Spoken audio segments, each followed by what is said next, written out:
Omnilingual by H. Beam Piper, originally published in Astounding Science Fiction, February 1957. Archived by Project Gutenberg. 92! That was it! There were 92 items in the table on the left wall. Hydrogen was number 1, she knew. 1. Sarfaldstorn. Helium was 2. That was Tierfaldstorn. She couldn't remember which element came next, but in Martian it was Sarfalddavas. Sorn must mean matter, or substance then, and Davas. She was trying to think of what it could be. She turned quickly to the others, catching hold of Hubert Penrose's arm with one hand, and waving her clipboard with the other. "Look at this thing over here," she was clamoring excitedly. "Tell me what you think it is. Could it be a table of the elements?" They all turned to look. Mort Tranter stared at it for a moment. "Could be, if I only knew what those squiggles meant." That was right. He'd spent his time aboard the ship. "If you could read the numbers, would that help?" she asked, beginning to set down the Arabic digits in their Martian equivalents. "It's a decimal system, the same as we use." "Sure, if that's a table of elements, all I'd need would be the numbers. Thanks," he added as she tore off the sheet and gave it to him. Penrose knew the numbers and was ahead of him. 92 items, numbered consecutively. The first number would be the atomic number, then a single word, the name of the element, then the atomic weight. She began reading off the names of the elements. "I know hydrogen and helium. What's Tierfalddavas, the third one?" "Lithium," Tranter said. "The atomic weights aren't run out past the decimal point. Hydrogen's 1+, if that double hook dingus is a plus sign. Helium's 4+, that's right. And lithium's given as 7. That isn't right. It's 6.940. Or is that thing a Martian minus sign?" "Of course, look. A plus sign is a hook to hang things together. A minus sign is a knife to cut something off from something.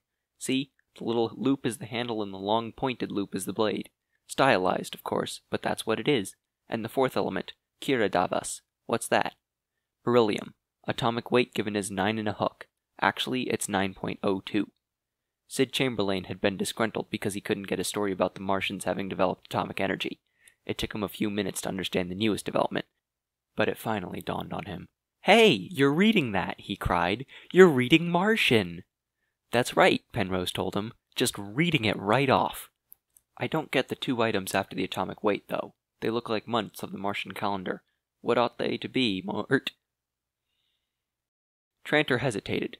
"Well, the next information after the atomic weight ought to be the period and group number, but those are words." "What would the numbers be for the first one, hydrogen?" "Period 1, group 1. 1 electron shell, 1 electron in the outer shell," Tranter told her. "Helium's period 1, too, but it has the outer, only, electron shell full, so it's in the group of inert elements." Trav. Trav's the first month of the year, and helium's Trav Yenth. Yenth is the 8th month. The inert elements could be called group 8, yes, and the third element, lithium, is period 2, group 1. That check? It certainly does. Sanv Trav. San's the 2nd month. What's the first element in period 3? Sodium, number 11.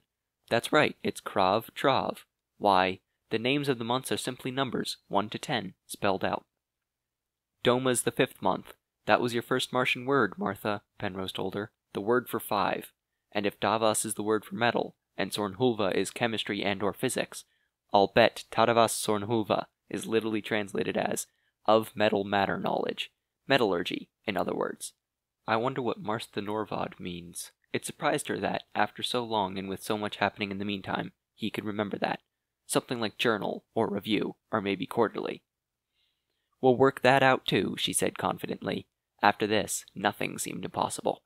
"Maybe we can find—" Then she stopped short. "You said quarterly. I think it was monthly instead. It was dated for a specific month, the 5th one. And if Nor is 10, Marstha Norvad could be year 10th. And I'll bet we'll find that Marsthar is the word for year." She looked at the table on the wall again. "Well, let's get all these words down, with translations for as many as we can." "Let's take a break for a minute," Penrose suggested, getting out his cigarettes. "And then, let's do this in comfort. Jeff, suppose you and Sid go across the hall and see what you find in the other room in way of a desk or something like that, and a few chairs. There'll be a lot of work to do on this." Sid Chamberlain had been squirming as though he were afflicted with ants, trying to contain himself. Now he let go with an excited jabber. "This is really it. The it. Not just it of the week, like finding the reservoirs or those statues or this building, or even the animals and the dead Martians. Wait till Salim and Tony see this. Wait till Tony sees it. I want to see his face. And when I get this on telecast, all Terra's gonna go nuts about it. He turned to Captain Miles. Jeff, suppose you take a look at that other door, while I find somebody to send to tell Salim and Tony. And Gloria, wait till she sees this. Take it easy, Sid, Martha cautioned. You'd better let me have a look at your script before you go too far overboard on the telecast. This is just a beginning. It'll take years and years before we're able to read any of those books downstairs. It'll go faster than you think, Martha, Hubert Penrose told her. We'll all work on it, and we'll teleprint material to Terra, and people there will work on it. We'll send them everything we can. Everything we work out, and copies of books, and copies of your word lists. And there would be other tables. Astronomical tables, tables in physics and mechanics, for instance, in which words and numbers were equivalent. The library stacks below would be full of them. Transliterate them into Roman alphabet spellings and Arabic numerals, and somewhere, somebody would spot each numerical significance, as Hubert Penrose and Mort Tranter and she had done with the table of elements. And pick out all the chemistry textbooks in the library. New words would take on meanings from contexts in which the names of the elements appeared. She'd have to start studying chemistry and physics herself. Sachiko Koremitsu peeped in through the door, then stepped inside. Is there anything I can do? She began. What's happened? Something important? Important? Sid Chamberlain exploded. Look at that, Sachi. We're reading it. Martha's found out how to read Martian. He grabbed Captain Miles by the arm. Come on, Jeff. Let's go. I want to call the others. He was still babbling as he hurried from the room. Sachi looked at the inscription. Is it true? She asked. And then, before Martha could more than begin to explain, flung her arms around her. Oh, it really is! You are reading it! I'm so happy! But she had to start explaining again when Salim von Olmhorst entered.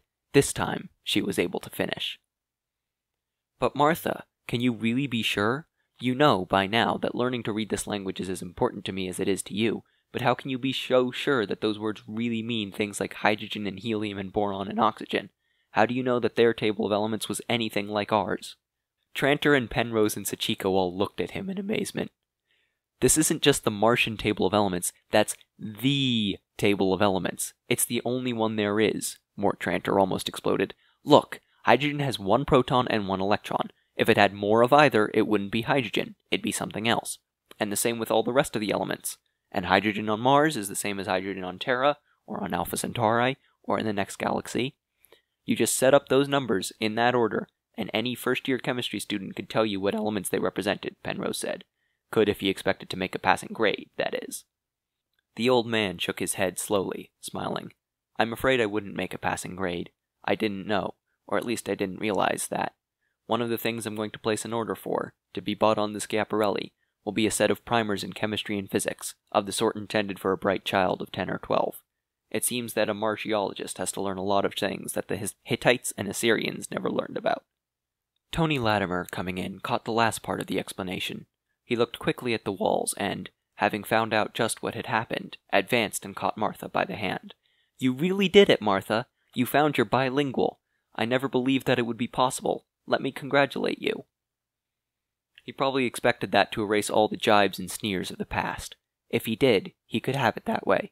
His friendship would mean as little to her as his derision, except that his friends had to watch their backs, and his knife. But he was going home on the Serrano to be a big shot, or had he changed his mind for him again? This is something we can show the world, to justify any expenditure of time and money on Martian archaeological work. When I get back to Terra, I'll see that you're given full credit for this achievement. On Terra, her back and his knife would be out of her watchfulness. We won't need to wait that long, Hubert Penrose told him dryly. I'm sending off an official report tomorrow.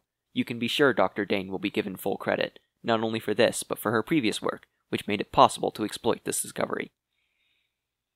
And, you might add, work done in spite of the doubts and discouragements of her colleagues, Salim von Olmhorst said, to which I am ashamed to have to confess my own share. You said we had to find a bilingual, she said. You were right, too. This is better than a bilingual, Martha, Hubert Penrose said. Physical science expresses universal facts. Necessarily, it is a universal language. Heretofore, archaeologists have dealt only with pre-scientific cultures. The end. Thank you for being here. I hope you found what you wanted, be it entertainment or information. A link to the next part, if it's available, is on your screen right now. All of my content is free to access and without advertising, and the plan is to keep it that way. However, if you're feeling generous and want to help support my content, feel free to send some spare change my way through the links in the description.